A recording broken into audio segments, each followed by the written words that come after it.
नरंदे तालुका हातकणंगले येथील ग्रामदैवत नागनाथ देवाच्या यात्रेसाठी येणाऱ्या सर्व भाविकांचे नरंदे ग्रामपंचायतीच्या वतीने सहर्ष स्वागत। तसेच कोल्हापूर जिल्ह्यातील सर्वसामान्यांच्या प्रश्नासाठी आवाज उठवणाऱ्या व नवव्या वर्षात यशस्वी पदार्पण केलेल्या न्यूज मराठी 24च्या वर्धापन दिनास ग्रामपंचायत नरंदे व ग्रामस्थांकडून हार्दिक शुभेच्छा। प्लास्टिकचा वापर टाळा, झाडे लावा, झाडे जगवा, लेख वाचवा, देश वाचवा, पाणी अडवा, पाणी जिरवा। न्यूज मराठी 24 कोल्हापूर।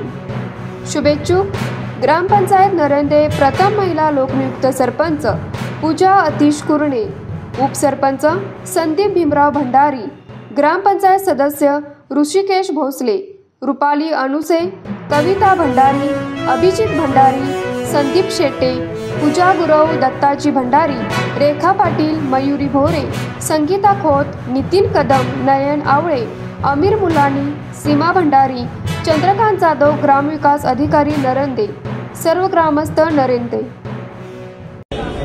नमस्कार।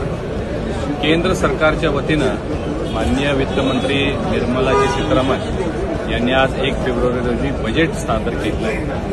सर्वसमावेशक, सर्वांना न्याय देणारं, आधार देणारं आणि भारताची अर्थव्यवस्था वाढवणारं हे बजेट होतं। विकसित भारतचा संकल्प प्रधानमंत्री मोदींनी जो केलेला आहे त्याला बळ देणारं हे बजेट होतं। यामध्ये विशेषतः 4 सेक्टरमध्ये महत्त्वाचे निर्णय घेतलेले आहेत। ॲग्रिकल्चर, इन्व्हेस्टमेंट, एक्सपोर्ट्स या सगळ्या बाबतीमध्ये खूप मोठ्या प्रमाणात बजेट देण्यात आलेलं आहे।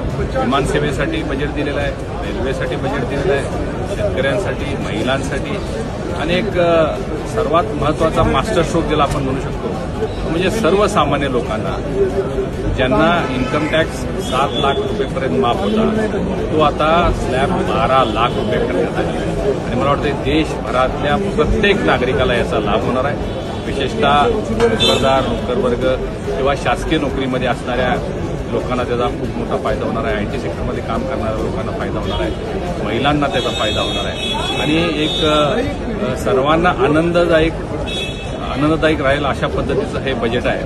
मी प्रधानमंत्री आदरणीय मोदीजी, वित्तमंत्री आदरणीय निर्मला सीतारामनजी यांचं मनपूर्वक अभिनंदन करतो।